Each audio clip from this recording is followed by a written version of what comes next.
Hi guys, you are watching Pharmacy Tech official YouTube channel. I am Pharmacy Tech CEO and the director of Ibn Sultan Pharmacy and Pharmacy Tech official YouTube channel. दो छोटी सी बातें, अगर आपको notes या digital books चाहिए तो आप www.pharmacytechofficial.com पे विजिट कर सकते हैं, वहाँ पे ऑर्डर कर सकते हैं। और इसके अलावा अगर आपको ऑनलाइन मेडिसिन खरीदी पूरे पाकिस्तान के अंदर तो www.ibnsultanpharmacy.com पे सर्च करें और मेडिसिन अपने घर बैठे आप लें। पूरे पाकिस्तान के अंदर अगर इन दोनों के आपको कोई प्रॉब्लम आ रहा था, आप ये दो नंबर यूज़ कर सकते हैं। ऊपर वाले नंबर पे व्हाट्सएप है, नीचे वाले पे आप कॉल कर सकते हैं, ऊपर वाले पे भी कॉल कर सकते हैं। तो ये नॉमिनल सी फीस आपके सामने दी गई है, ये ऑफिशियल वेबसाइट है। चलते हैं लेक्चर की तरफ। व्हाट इज़ एंजाइना पेक्टोरस, आज इसको पढ़ना है।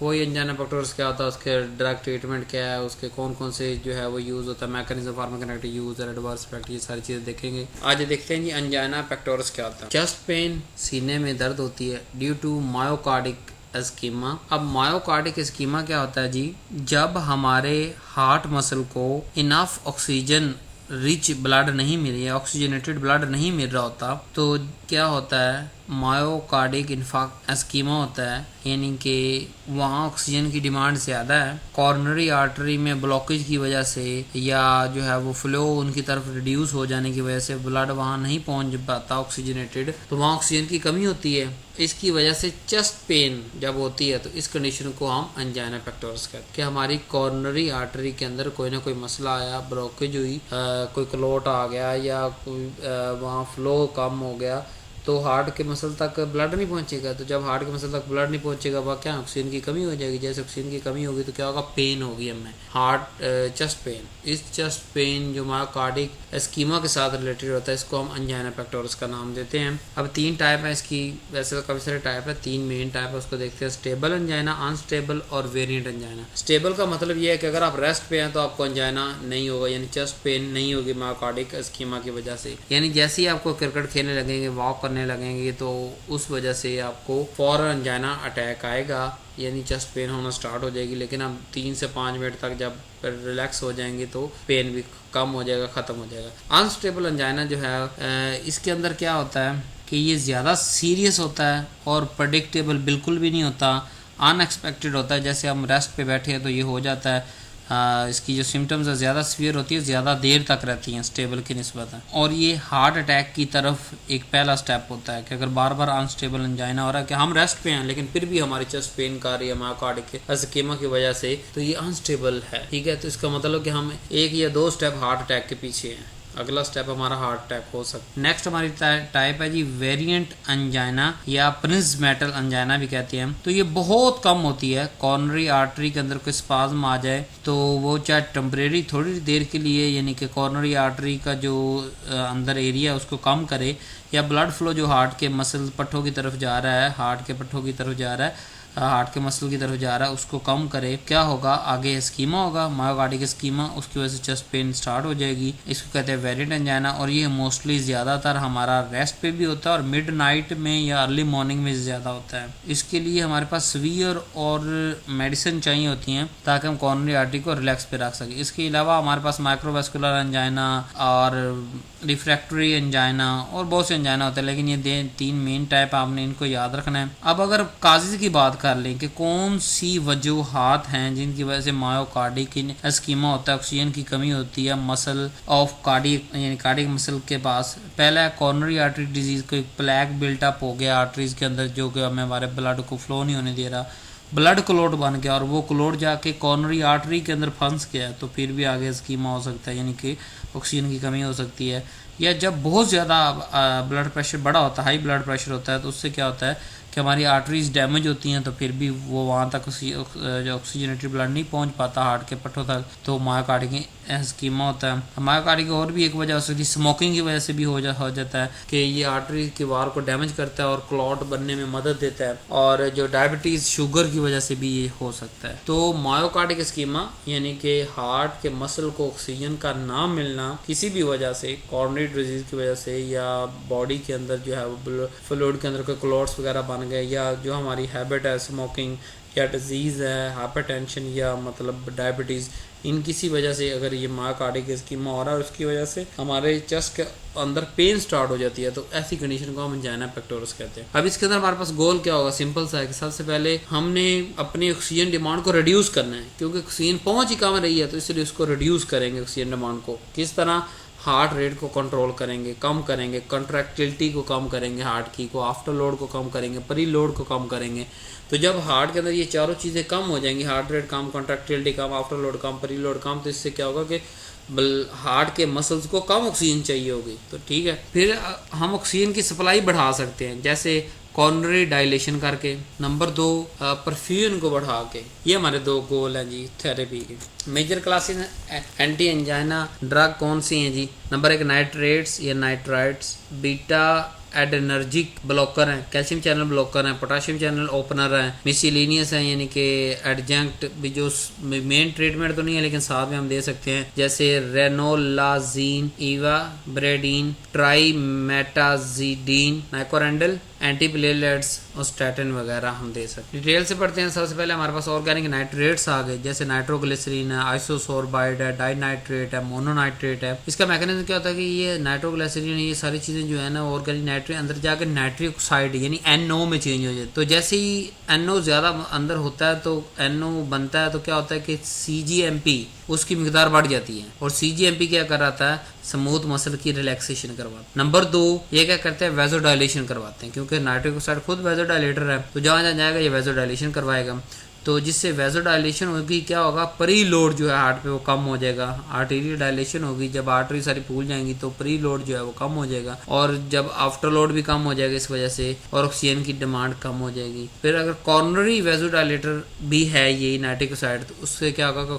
जब कॉर्नरी आर्टरीज डायलेट करेंगी तो हार्ट को ब्लड ज्यादा मिलना शुरू हो जाएगा। इस नतीजे के अंदर क्या होगा? ऑक्सीजन सप्लाई बढ़ गई। तो तीनों से अलग अलग काम हो रहे हैं। नंबर 1, नाइट्रिक ऑक्साइड जो है वो अंदर जाकर CGMP लेवल के मिकदार को बढ़ा रहा है, तो सारे स्मूथ मसल जो है वो रिलैक्स कर रहे हैं। दूसरा, विनोडाइलेशन, क्योंकि नाइट्रिक ऑक्साइड खुद विनोडाइलेटर है, तो जब विनोडाइलेशन करवाता है तो प्रीलोड कम यानी आर्टीरियल डायलेशन के थ्रू, और फिर आफ्टर लोड कम हो जाता है। जब प्रीलोड कम है तो आफ्टर लोड कम होगा, अब आफ्टर लोड कम होता है तो ऑक्सीजन डिमांड कम हो जाती है। फिर तीसरा, कॉर्नरी वेजोडाइलेशन करवाता है ताकि हार्ट तक ज्यादा ब्लड पहुंच सके और ऑक्सीजन की सप्लाई बढ़ जाए। अब फार्माकोकाइनेटिक क्या है? सब लिंगुअल इस्तेमाल करते हैं नाइट्रोग्लिसरीन। रैपिड ऑनसेट है 2 से 5 मिनट, शॉर्ट ड्यूरेशन है 30 मिनट तक सिर्फ चलता है। ओरल आइसोसोर्बाइड मोनोनाइट्रेट है, उसका लॉन्गर ड्यूरेशन होती है। एक्सटेंसिव फर्स्ट पास मैकेनिज्म के जो है वो इसका होता है, इसलिए हम इसे सब लिंगुअल या ट्रांसडर्मल ही देते हैं। यूज ऑर्गेनिक नाइट्रेट कहाँ होते हैं? एक्यूट अंजाइना अटैक के अंदर सब लिंगुअल नाइट्रोग्लिसरीन हम देते हैं। प्रोफाइलेसिस के तौर पे भी, यानी कि एहतियात के तौर पे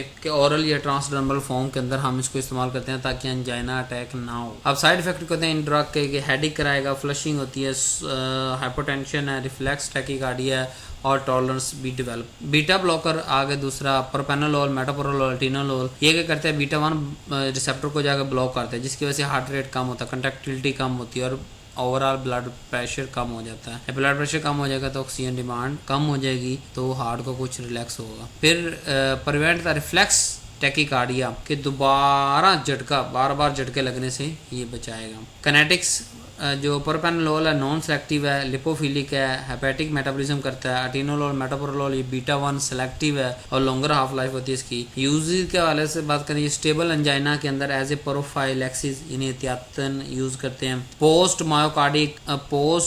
मायोकार्डिक इन्फेक्शन अंजाइना के अंदर हम इसको यूज करते हैं। साइड इफेक्ट क्या है? वही ब्रेडिकार्डिया भी ज़्यादा कम कर देगा, AV ब्लॉक हो जाएगा, फटीक कमज़ोरी होगी, जब BP लो लेना तो कमज़ोरी होनी है, ब्रोंकोस्पाज्म सांस भी सही तरह से नहीं आएगा, और जो है वो मास्किंग, हाइपोग्लाइसीमिया उसको मास्क कर देगा। नेक्स्ट आगे कैल्शियम चैनल ब्लॉकर, वरापा में डेल्टाजिम, एमलोडिपिन, नफीडिपिन, निकाडिपिन, नमोडिपिन। मैकेनिज्म क्या है जी? ये L टाइप कैल्शियम चैनल को ब्लॉक करता है, जिसकी वजह से कंट्रैक्टिलिटी कम, हार्ट रेट कम तो ऑक्सीजन डिमांड कम, जब ऑक्सीजन डिमांड कम तो हार्ट के जो पट्टे हैं वो रिलैक्स कर जाएंगे, उसको जो है वो हमारे पास मायोकार्डिक स्कीमा नहीं होगा, और उसकी वजह से जो है पेन अब वो भी नहीं होगी। दूसरी तरफ ये वेजोडाइलेशन करवाएंगे, स्पेशली एमलोडिपिन और नफीडिपिन, जिसकी वजह से आफ्टर लोड कम होगा और वेजोस्पाज्म से हमें कुछ छुटकारा मिल सकता है। जब रिलैक्स हो गया तो कोई अगर क्लॉट वगैरह तो आगे पीछे मूव कर जाएगा। फार्माकोकाइनेटिक, ये ऑरली अब्जॉर्ब होता है, एक्सटेंसिव हेपेटिक मैकेनिज्म है, हाफ लाइफ इसकी वेरी करती है। एमलोडिपिन लंबी हाफ लाइफ है, वरापामिल शॉर्टर हाफ लाइफ है। वेरिएंट अंजाइना के अंदर ड्रग ऑफ चॉइस हमारे पास है है ही यही। फिर स्टेबल एंजाइना के अंदर प्रोफाइलैसिस एहतियातन ये यूज़ करते हैं। वो ये हाइपरटेंशन है, एडिमा करवा देगा,